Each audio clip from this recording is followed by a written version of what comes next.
Hello students, this is the second stanza of the poem La Ballade in Sense, Mercy. In this stanza also, the poet asks the knight the reason of his sadness. इस stanza में भी कवि योद्धा से उसकी परेशानी का कारण पूछते हैं. ओ what can ill the knight at arms?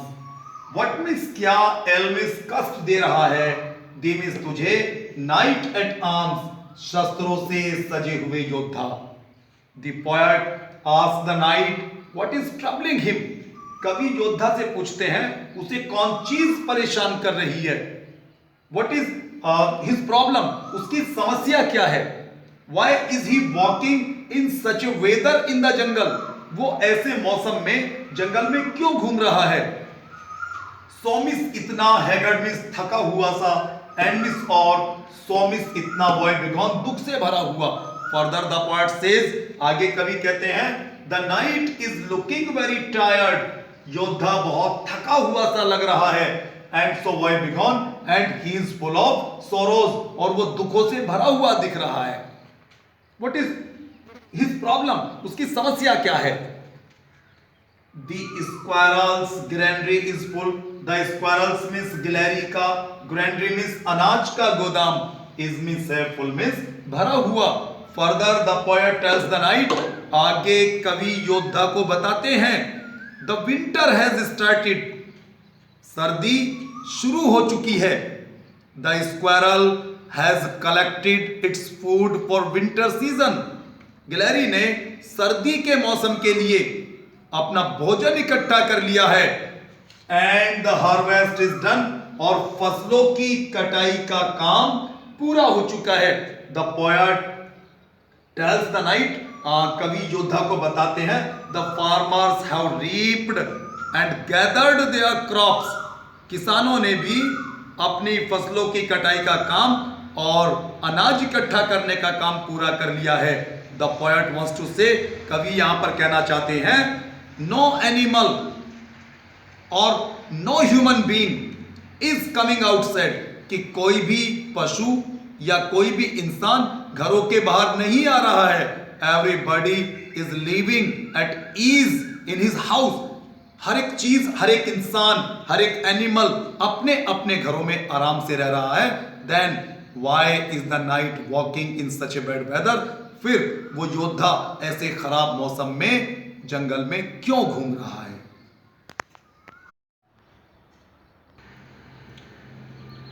In the third stanza of the poem, the poet tells the knight how weak he looks. इस स्टैंजा में कवि योद्धा को बताते हैं कि वो कितना कमजोर दिख रहा है. He has lost his beauty. उसने अपनी खूबसूरती खो दी है. His face has become white and bloodless. और उसका चेहरा वो बिल्कुल सफेद और रक्तविहीन हो गया है. So students, the poet says, कवि कहते हैं I see a lily on thy brow. I miss मैं, see miss देखता हूं, आमिस एक लिली. लिली एक व्हाइट कलर का फ्लावर होता है बच्चों, सफेद रंग का फूल होता है जिसे हम कुमुदनी कहते हैं. ऑन मिस पर, दाई मिस तुम्हारे, ब्रोमिस माथे पर, मुझे तुम्हारे माथे पर एक लिली का फूल या एक कुमुदनी का फूल दिखाई देता है. In this line, the poet has used metaphor figure of speech. इस पंक्ति में कवि ने रूपक अलंकार का प्रयोग किया है. The poet compares the forehead of the knight with a lily flower. कवि योद्धा के माथे की तुलना एक कुमुदनी के फूल से करते हैं. The poet wants to say, कवि कहना चाहते हैं the color of his forehead is as white as a lily flower. उसके माथे का रंग ऐसे सफेद पड़ा हुआ है जैसे एक कुमुदनी का फूल. With anguish, moist and fever dew. Anguish कहते हैं यहां पर मानसिक पीड़ा, मेंटल वरी या मेंटल एक्साइटमेंट. मॉइस्ट कहते हैं बच्चों मॉइस्चर से बना है नमी को, यानी पसीने की नमी. एंड मिस और फीवर ड्यू, और फीवर ड्यू भी यहां पर पसीने की बूंदों के लिए यूज हुआ है. ड्यू मीन्स बूंदे और फीवर मीन्स गरम गरम गरम बूंदे अर्थात पसीना, sweat. The poet tells the night that there are drops of sweat on his face due to mental worry and excitement, कि उसके चेहरे पर मानसिक बेचैनी की वजह से, मानसिक कष्ट की वजह से उसके चेहरे पर पसीने की बूंदें दिखलाई दे रही हैं। His face is perspired because of mental worry, मानसिक चिंताओं की वजह से, मानसिक परेशानी की वजह से उसका चेहरा पसीने से तर है। And on thy cheeks a fading rose, and miss or on miss पर thy miss तुम्हारे cheeks माने गालों पर, a fading rose एक मुरझाता हुआ गुलाब, fast withered too जो बहुत तेजी से मुरझा रहा है। Further the poet compares the cheeks of the knight with a fading rose, आगे कवि उस योद्धा के गालों की तुलना एक मुरझाते हुए गुलाब से करते हैं। The poet tells the knight, कवि उस योद्धा को बताते हैं that the color of his cheeks is growing light as a fading rose, कि उसके चेहरे का रंग जो है एक मुरझाते हुए गुलाब की तरह हल्का पड़ता जा रहा है। The poet says, कवि कहते हैं, and it will soon fade away completely, और जल्दी ही उसके चेहरे का ये रंग पूर्ण रूप से खत्म हो जाएगा।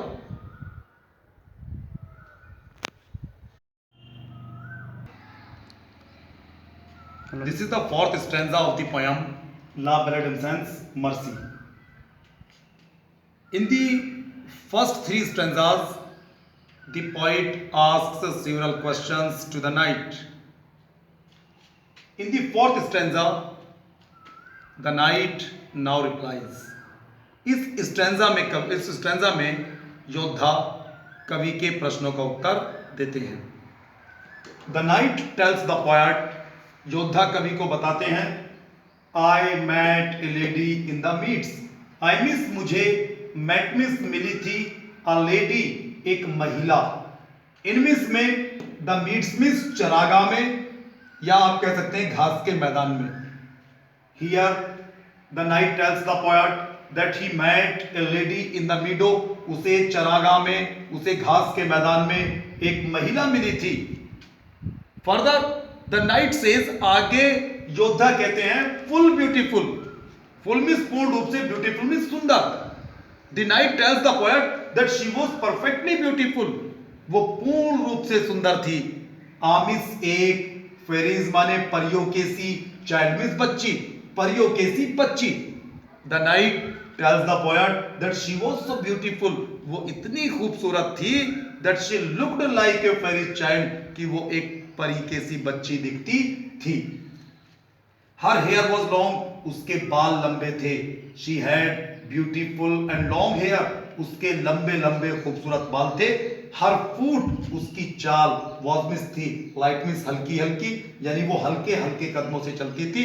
It means the knight wants to tell the poet, सामंत जो है, योद्धा जो है, वो कवि को बताना चाहते हैं that she walked in a graceful manner, वो बड़े ही शानदार तरीके से चलती थी, उसकी चाल बहुत ही मन को लुभाने वाली थी।